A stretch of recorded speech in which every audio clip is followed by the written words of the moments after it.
quoi vivre zen pour toi?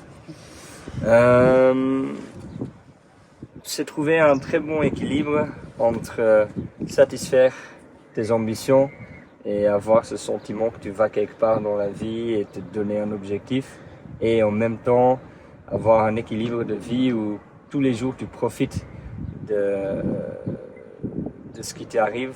Pour moi, être zen, c'est cet équilibre entre savoir je vais quelque part et je progresse et je satisfais des besoins et je pense à mon futur, mais en même temps de profiter étant donné mon mode ouais, de vie, je profite tous les jours de la vie que j'ai. Et si jamais il se passe quelque chose, bah, je saurais que jusque-là, j'ai vécu une belle vie. J'ai fait une école de commerce que j'ai terminée il y a 1 an et demi. Et ensuite, j'ai passé 8 mois pendant le dernier confinement à retaper tout mon van. Et en même temps, j'y ai profité pour écrire ma thèse, aider mon beau-père à lancer son entreprise. Parce que du coup, je suis rentré chez mes parents qui sont rentrés en Belgique maintenant. Et puis en février, j'ai déménagé ici. Et c'est ici que je vais faire ma vie maintenant.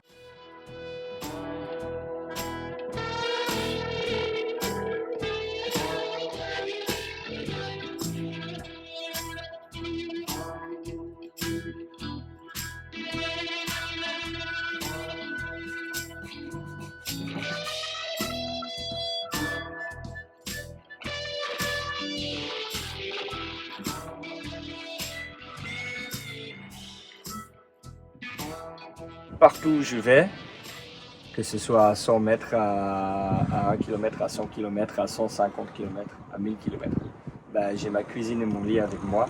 Je suis autonome avec des panneaux solaires, réservoirs d'eau. Et du coup, il y a beaucoup moins ce point A vers point B. C'est beaucoup plus, bah, je commence à conduire. J'ai une très grande baie vitrée, donc je vois très bien devant. Et du coup, en conduisant, tu vois un petit village dont tu n'as jamais entendu parler, tu dis oh, c'est beau, il y a une grande vallée, donc tu t'arrêtes et puis tu y passes peut-être 1 jour, peut-être 5 jours, et parce que tu es toujours obligé de dormir dans ton camion, bah, tu commences à chercher aussi un peu quels sont les endroits autour de moi sympas où je pouvais me placer, chose que normalement tu ne ferais jamais parce que tu as le confort d'avoir un studio, un appartement, une maison. J'étais à Bayonne il y a 1 semaine et demie pour les fêtes de Bayonne. Et quand tu vois la pollution qu'il y a pendant et après les fêtes, c'est choquant. Et ici, c'est très con, mais là, ça fait 2 mois et demi que je surfe en maillot de bain.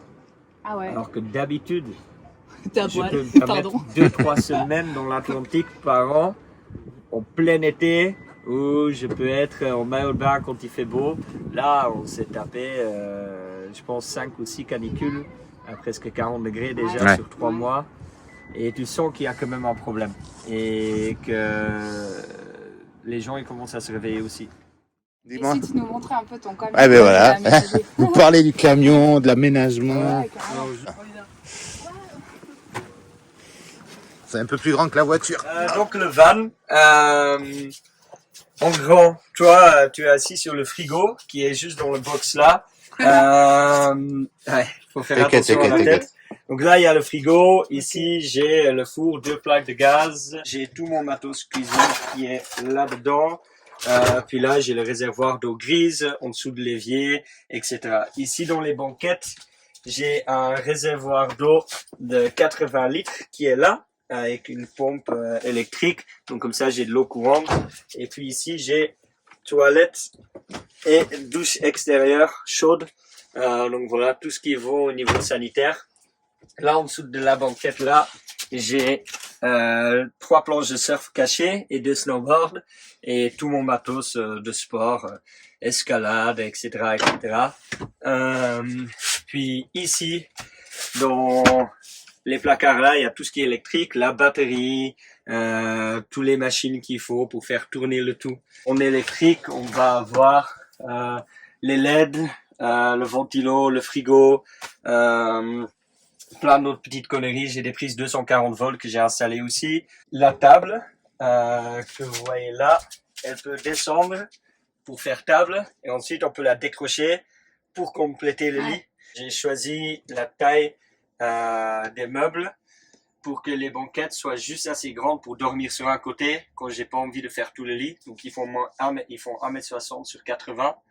Donc si je suis avec un pote en trip ou si je sors de soirée ou du taf et je suis fatigué, ben, je peux juste dormir sur un côté, enlever le dossier et je suis confortable. Ouais, carrément. C'est un de ces trucs où maintenant j'ai tout mon matos cuisine exposé, choses que j'aime bien. Donc il y a plein de petits secrets. Et ce qui est cool quand tu fais un van, c'est que, ou un tiny house, ou même une maison, c'est que quand tu construis quelque chose toi-même, tu peux le faire vraiment à ton goût. J'ai commencé les plans sachant, ok, je veux une grande cuisine où je peux bien cuisiner, je veux avoir un four et je veux pouvoir transporter au moins 3 planches de surf qui sont cachées, qui sont pas accrochées au-dessus de ma tête, etc. Et puis à partir de là, tu commences à dire, ok, qu'est-ce que je veux? Est-ce que je peux mettre une cabine de douche à l'intérieur? Non. Est-ce que je veux une douche quand même? Mais ok, comment on va faire? Est-ce que je veux avoir énormément de rangement pour mes vêtements? Non, c'est pas très important. Ok, ben on va réduire un peu. Et puis peu à peu, en fait, tu crées vraiment quelque chose qui est pour toi. Donc c'est 6 mètres carrés, mais c'est vraiment mes 6 mètres carrés. Et il y a chaque centimètre qui est optimisé et il y a chaque centimètre qui est fait pour toi et qui compte et qui transporte quelque chose qui est important pour toi. Donc tu te Et sens super bien. c'est ça. Ça, c'est une des grandes raisons pour laquelle c'est une très bonne expérience de construire une maison, un van. Ça t'apprend vraiment ce qui est important pour toi. Essentiel pour toi. Et de dire, genre, ok, en prenant que cet espace-là, qu'est-ce que je prends pour pouvoir être satisfait tous les jours dans ma vie? Et tu te rends compte, bah, j'aurais jamais pensé pouvoir vivre heureux, confortable, tranquille sur 6 mètres carrés. Ouais. Et là, en fait, il me manque rien vu que tu as pensé à tout. Le van, en soi, m'a coûté 11 000. Et puis, je pense en termes d'aménagement, je dois en avoir pour 15 000 environ. Ouais, on est loin de l'investissement d'un studio. C'est un investissement, mais c'est moins qu'un studio. Ouais. Et comme je disais la dernière fois, une fois que tu l'as, en fait, ça permet de pas avoir de loyer. Si demain j'ai une opportunité de travail au Portugal, ben, je peux y aller. J'aurai pas de dépôt de garantie à payer, Ouais. de logement à trouver. Ça permet une très grande liberté, à la fois professionnelle et immobilière, mais aussi une liberté financière où je peux maintenant me concentrer sur mes projets et mon épargne. Et je dois pas m'inquiéter de payer un loyer de 800 € par mois. Dans l'économie aujourd'hui, écoute, il y a un rapport entre l'inflation et les salaires qui est pas pareil qu'avant. Et pour se construire en tant que jeune, c'est une parmi des nombreuses solutions qui est là. De se dire, bah, je vais vivre dans un van ou sur un bateau ou dans un bus, peu importe, ou dans un tiny house au milieu du forêt, mais c'est des atouts qui te permettent ensuite de te concentrer sur autre chose. Mais c'est une manière sympa de voyager, quoi. C'est que, comme on disait tout à l'heure, t'es vraiment ancré un peu dans la nature et tu te concentres beaucoup plus sur tes amis, ta famille, parce que t'es pas surstimulé. Que tout ce que tu dis là, c'est une façon vraiment d'être tourné sur soi, sur l'être, ce que je suis, ce qui m'est essentiel, ce que je veux faire, et t'es pas prisonnier de cette société où justement tu vas perdre ton argent dans l'immobilier et en fait tu oublies d'être et de vivre et t'es dans l'avoir tout le temps et là t'es vraiment dans je me construis, je suis dans l'être et je vais faire ce que je veux et en profitant, quoi. Et en même temps t'es tourné vers l'extérieur parce que vu que t'as pas énormément de choses à l'intérieur, bah, t'es forcé de vivre dans ton environnement. Tu dors et tu cuisines dans ton van, mais après, sinon, tu vas toujours, enfin, moi, je vais toujours aller travailler dans des cafés, puis, vu que je vis là et je connais du monde, bah, tu rencontres quelqu'un, et puis, dès qu'il fait beau, bah, je suis à l'extérieur, sur la plage. Donc, en fait, t'es tout le temps sorti en train de faire des choses, parce que, bah, c'est pas vraiment une option attirante de glander chez toi et de faire rien. Le fait d'être un peu un nomade moderne ou un ermite, bah, ça fait que, comme tu dis, oui, tu passes des moments introspectifs très forts et tu concentres vraiment sur ton développement parce que tu as un mode de vie qui le permet. Et de l'autre côté, tu vis vraiment à l'extérieur et tu te concentres sur le monde qui est autour de toi et tu découvres la planète incroyable qui t'entoure. Chose que souvent tu fais pas parce que tu prends pas le temps. Tu es très souvent seul et je pense que c'est important d'apprendre à être seul. Mais tu vois, c'est du travail. Tous les soirs, il faut que je monte et tous les soirs matin, il faut que je démonte et que je monte mon lit. Chaque chose que tu veux faire, c'est contraignant. Ma cuisine, pareil, pour un van, c'est une très belle cuisine, mais comparé à une cuisine normale, tu n'as pas énormément de place.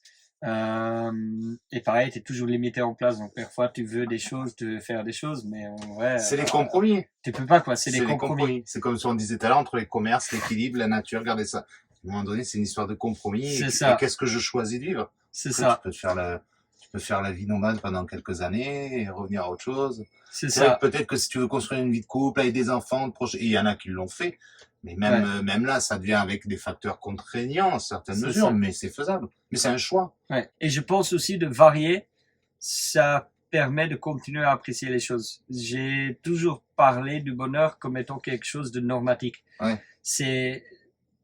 Tu as des hauts et des bas dans la vie, et c'est ça qui te permet d'avoir une ligne directrice où tu te sens relativement bien.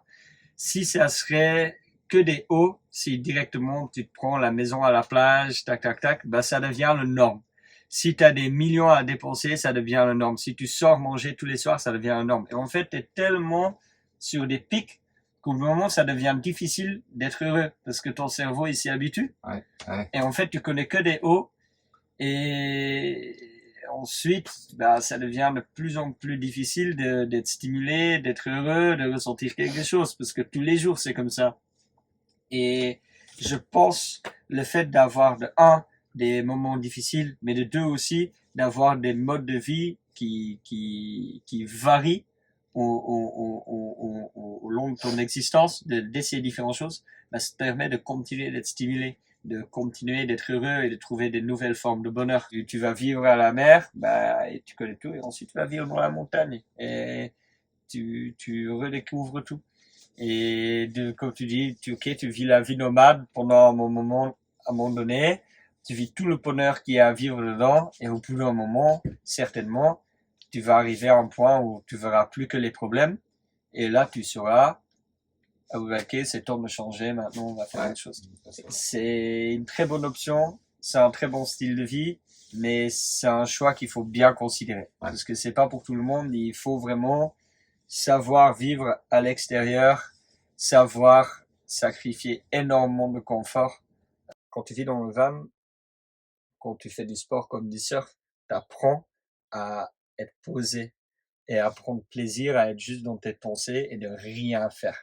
Comme les enfants qui disent « je m'ennuie », mais c'est trop sain de t'ennuyer, t'es dans ton monde imaginaire, tu vas créer, et il faut cultiver ça. Mais c'est vrai que notre société, elle nous pousse justement à être hors de nous, en fait. C'est ça, c'est exactement ça. C'est une vie comme une autre, mais peu importe notre mode de vie, il faut juste s'y adapter et savoir à tout moment où on est, comment on le vit. Je pense du moment où on reste conscient et on se retrouve dans nos propres pensées, dans nos propres propos, peu importe le mode de vie, tout se fait tout à fait. Tout le monde peut faire ça du moment où tu sais à quoi tu te prends et t'es prêt à le vivre, et je le conseillerais vivement à tout le monde d'essayer de le faire au moins une fois dans sa vie, de passer un petit moment dans un van, sur un bateau, même dans une tente, mais voilà, de s'ancrer vraiment dans son environnement en limitant son ses besoins.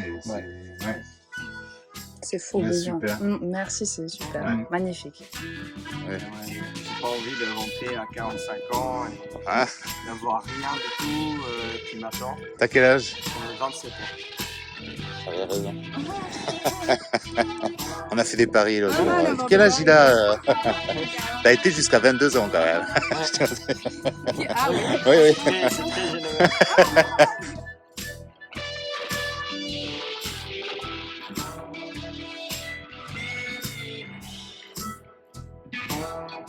c'est un peu trop tard. Ne t'inquiète pas. Ça.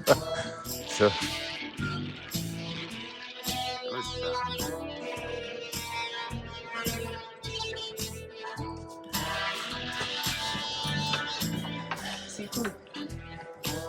Le four, les plaques. Ouais, il y a tout. Et je vais vous faire là. Ouais. Tous les petits.